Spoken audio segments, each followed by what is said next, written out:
मिली का घर एक जाली पर बना हुआ है जो निर्देशांक तल यानी कोऑर्डिनेट प्लेन के समान है। वो अपने घर बिंदु ऋणात्मक 3,4 से साइकिल चलाते हुई बाजार जा रही है, जो बिंदु ऋणात्मक 3, ऋणात्मक 7 पर है। यहाँ आलेख पर प्रत्येक इकाई एक शहर को दर्शाता है। हमें इन बिंदुओं को आलेखित करके मिली के घर और बाजार के बीच की दूरी निकालनी है। चलिए इसे करते हैं। मिली अपने घर बिंदु ऋणात्मक 3,4 से साइकिल चलाना शुरू करती है। तो चलिए बिंदु ऋणात्मक 3,4 को आलेखित करते हैं। इसके लिए मैं इस बिंदु का प्रयोग करूंगा।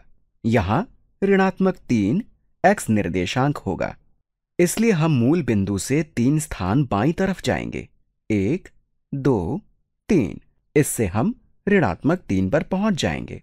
और फिर धनात्मक 4 y निर्देशांक होगा, तो हम मूल बिंदु से 4 स्थान ऊपर जाएंगे और हम 3 स्थान बाईं तरफ गए हैं। इस प्रकार ये ऋणात्मक 3, धनात्मक 4 है, या हम इसे धनात्मक 4, ऋणात्मक 3 भी कह सकते हैं। ये हमें बताता है कि हम क्षैतिज दिशा में कितनी दूरी तक गए हैं, और ये हमें बताता है कि हम ऊर्ध्वाधर यानी वर्टिकल दिशा में कितनी दूरी तक गए हैं। तो मिली का घर यहां है। चलिए अब पता करते हैं कि बाजार कहां है। ये बिंदु ऋणात्मक 3, ऋणात्मक 7 पर है, तो हम क्षैतिज मतलब हॉरिजॉन्टल दिशा में ऋणात्मक 3 तक जाएंगे और ऊर्ध्वाधर दिशा में ऋणात्मक 7 तक जाएंगे। तो हम ऋणात्मक 3, ऋणात्मक 7 पर पहुंच गए हैं। अब हमें मिली के घर और बाजार के बीच की दूरी पता करनी है। हम यहां इसकी गिनती कर सकते हैं, या फिर हम इसका परिकलन भी कर सकते हैं। चलिए इन खंडों को गिनते हैं। तो यहां पर 1, 2, 3, 4, 5, 6, 7, 8, 9, 10, 11 ब्लॉक हैं। इसे यहां लिख देते हैं। चलिए अब इसे दूसरे तरीके से करते हैं। ध्यान दीजिए, इन दोनों के x निर्देशांक समान है, जो कि ऋणात्मक 3 है। यहां इन दोनों के केवल y निर्देशांक अलग हैं। ये धनात्मक 4 है और ये ऋणात्मक 7 है। हम यहां धनात्मक 4 और ऋणात्मक 7 के बीच की दूरी पता करने की कोशिश कर रहे हैं। अगर हम 4 घटा ऋणात्मक 7 करते हैं तो यहां हमें ये दूरी मिलेगी। यहां 4 घटा ऋणात्मक 7 का अर्थ 4 जमा 7 है, जो 11 के बराबर है। चलिए अब कुछ और उदाहरण हल करते हैं। राम दिए गए लाल आयत के क्षेत्रफल में एक विज्ञापन लटका रहा है।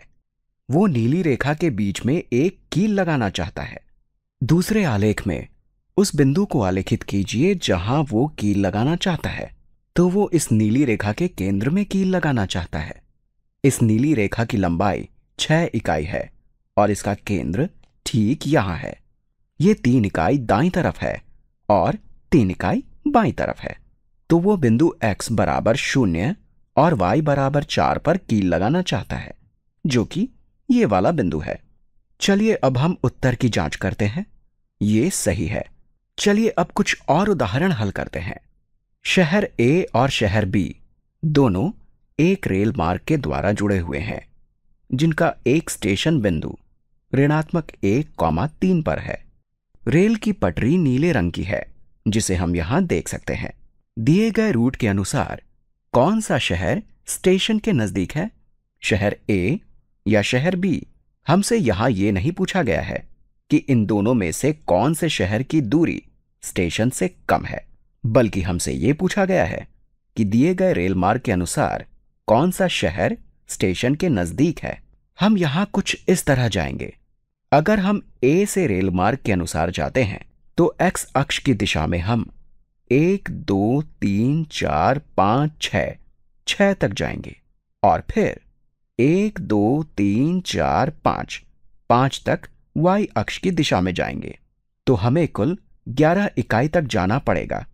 इसी तरह अगर हम B से रेल मार्ग के अनुसार जाते हैं तो हम x अक्ष की दिशा में 1, 2, 3, 4, 5, 6, 7, 8, 9, 10, 11 तक जाएंगे और 1, 2, 3, 4, 5, 6 तक ऊर्ध्वाधर दिशा में जाएंगे। तो हमें कुल 17 इकाई तक जाना पड़ेगा। इसलिए निश्चित रूप से शहर A रेलवे स्टेशन के ज्यादा समीप है। चलिए अब इसे निर्देशांकों के रूप में सरल करते हैं। यहाँ a के निर्देशांक ऋणात्मक 7,8 है, तो ऋणात्मक 7 से ऋणात्मक 1 तक x निर्देशांक के समांतर जाने पर हमें 6 इकाई मिलेगा और फिर 8 से 3 तक जाने पर हमें 5 इकाई मिलेगा। तो ऐसा जरूरी नहीं है कि हम इसे गिन कर ही निकालें, हम निर्देशांकों से भी इसे निकाल सकते हैं। लेकिन हम देख सकते हैं कि दोनों ही तरीकों से शहर ए ही स्टेशन के ज्यादा नजदीक है।